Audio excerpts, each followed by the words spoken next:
শরীয়তপুর সদর হাসপাতালে চিকিৎসকের উপর হামলার ঘটনায় 50 জনকে আসামি করে থানায় মামলা দায়ের করা হয়েছে। এ বিষয়ে বিস্তারিত জানতে শরীয়তপুর থেকে যুক্ত হচ্ছি সহকর্মী মিরাজ শেখদারের সঙ্গে। মিরাজ, শুভ সকাল আপনাকে। প্রায়শই আমরা দেখি রোগী মৃত্যুর কারণে হোক বা ভুল চিকিৎসার সন্দেহে ডাক্তারের উপর হামলার ঘটনা ঘটে। ঠিক কী কারণে এবারে ডাক্তারের উপর হামলা হয়েছে এবং প্রশাসন এই পর্যন্ত কোনো ব্যবস্থা নিয়েছে কিনা? জি তামান্না, আপনাকে ধন্যবাদ। শুভ সকাল। তো আসলে আমরা গণমাধ্যমের কর্মীদের সুবাদে আমরা সবাই জানতে পেরেছি যে গতকালকে একটি নৃশংস হামলার ঘটনা ঘটেছে, বিশেষ করে এই সদর হাসপাতালটিতে একজন রোগী মৃত্যুকে কেন্দ্র করেই কিন্তু এই ঘটনা ঘটে এবং বেশ কিছু বহিরাগত রোগীর স্বজনরা মিলে প্রায় 100-র মতো লোকজন কিন্তু আমরা সিসি ফুটেজ দেখে যেটা দেখতে পেয়েছি যে 100 মতো লোকজন তারা কিন্তু ভিতরে ঢুকে অতর্কিতভাবে সেই চিকিৎসক নাসির হোসেনকে মারধর করে এবং তাকে সাহায্যে এগিয়ে গেলে ওইখানকার থাকা যে অ্যাটেন্ডেন্স তাকে মারধর করে, পাশাপাশি আরও 4 জন আনসার সদস্য কিন্তু আহত হয়।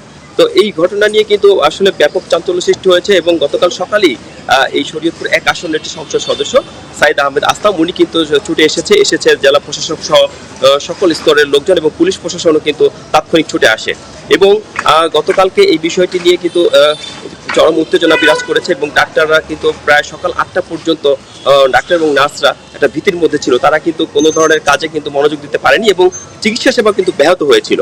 তো প্রশাসন এই পর্যন্ত যেটা করেছে আমরা জানতে পেরেছি, বিশেষ করে হাসপাতাল প্রশাসন 50 জনকে অজ্ঞাত করে এবং 11 জনের নাম উল্লেখ করে একটি মামলা করেছে।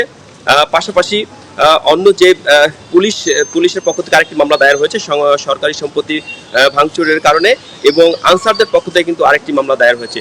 এই নিয়ে কিন্তু মোট 3টি মামলা দায়ের হয়েছে এবং এই পর্যন্ত 6 জনকে কিন্তু আটক করেছে যে পালং মডেল থানা এবং বাকিদেরকে আটক করার যে প্রক্রিয়া সেটা চলছে বলে জানিয়েছেন আমাদেরকে যে পুলিশের ক্রাইম অ্যান্ড অফিসের যে তানভীর আহমেদ, তিনি আমাদের বিষয়টি নিশ্চিত করেছেন।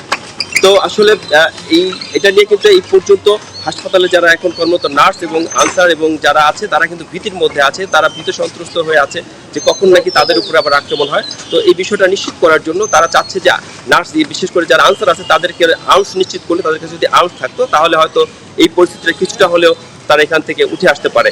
তো এই ছিল আমার কাছে শরীয়তপুর সদর হাসপাতাল থেকে সবশেষ।